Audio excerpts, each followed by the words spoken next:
देश की सरकारी aerospace company Hindustan aeronautics limited यानी कि HAL अब देश में रूसी यात्री विमान SJ-100 का निर्माण करेगी।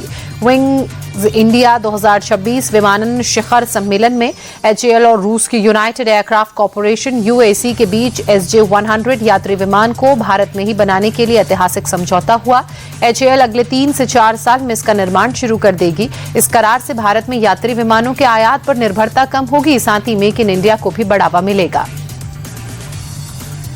चंडीगढ़ मेयर के चुनाव बीजेपी ने इसमें बाजी मार ली। बीजेपी के सौरभ जोशी चंडीगढ़ के नए मेयर नियुक्त किए गए। उनके पक्ष में 18 जबकि आम आदमी पार्टी के पक्ष में 11 वोट पड़े।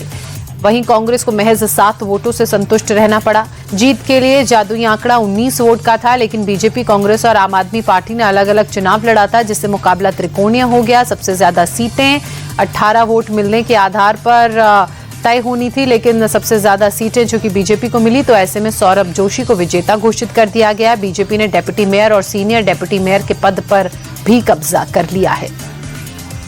कर्नाटक के मुख्यमंत्री सिद्धारमैया और उनके परिवार को मूडा स्कैम केस में कोर्ट ने बड़ी राहत दी है। बंगलुरु के जनप्रतिनिधियों की स्पेशल कोर्ट ने लोकायुक्त की बी रिपोर्ट को स्वीकार करते हुए क्लीन चिट दे दी। कोर्ट ने साफ कहा कि सीएम और 3 अन्य आरोपियों के खिलाफ जांच जारी रखने के कोई सबूत नहीं है, लिहाजा मांग को खारिज किया जाता है। आपको बता दें कि अर्जी में लोकायुक्त की क्लोजर रिपोर्ट को चुनौती देते हुए उसे अस्वीकार करने की मांग की गई थी। बॉलीवुड स्टार रणवीर सिंह कानूनी पचड़े में फंस गए हैं। उन पर आरोप है कि पिछले साल गोवा फिल्म फेस्टिवल के दौरान उन्होंने कर्नाटक की पवित्र दैव्य परंपरा का मजाक उड़ाया। इस मामले ने अब इतना तूल पकड़ लिया कि बेंगलुरु में उनके खिलाफ FIR दर्ज की गई। कांतारा फिल्म के बाद चर्चा में आए इस खास अनुष्ठान को लोग बेहद पवित्र मानते हैं और रणवीर ने मंच पर इसकी नकल उतारी, जो प्रशंसकों और भक्तों को नागवार गुजरी। भारत में ट्रेन का लेट होना आम बात है, इसमें कोई नई चीज नहीं है और इंडियन रेलवे इस पर ध्यान देने की जरूरत भी नहीं करता। लेकिन उत्तर प्रदेश के बस्ती में ट्रेन का लेट आना रेलवे को हमेशा याद रहेगा, क्योंकि इसके चलते उस 9 लाख का फटका जो लगा है। दरअसल 2.5 घंटा ट्रेन लेट हो गई थी, जिस कारण एक छात्रा का एंट्रेंस एग्जाम छूट गया, जिसके बाद उसने मामले को उपभोक्ता आयोग में उठाया और 20 लाख का दावा दाखिल किया। आयोग ने आरोपों को सही पाया और रेलवे को 9,10,000 का मुआवजा देने का निर्देश दिया।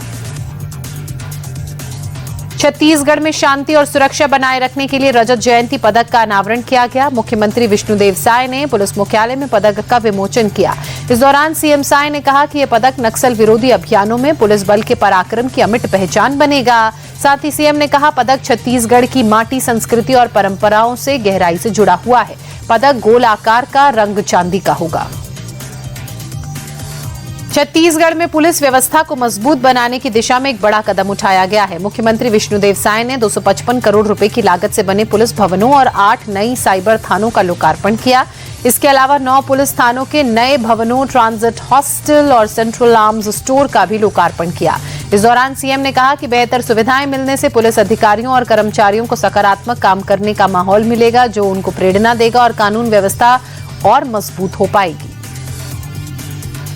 मुख्यमंत्री डॉक्टर मोहन यादव ने बुधवार को गौमाता पर बनी फिल्म गोदान का ट्रेलर लॉन्च किया।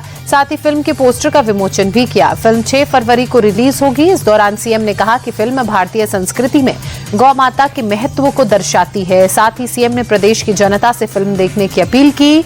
मुख्यमंत्री यादव ने कामधेनु फिल्म प्रोडक्शन और निर्माता निर्देशक विनोद चौधरी को फिल्म के निर्माण पर बधाई दी।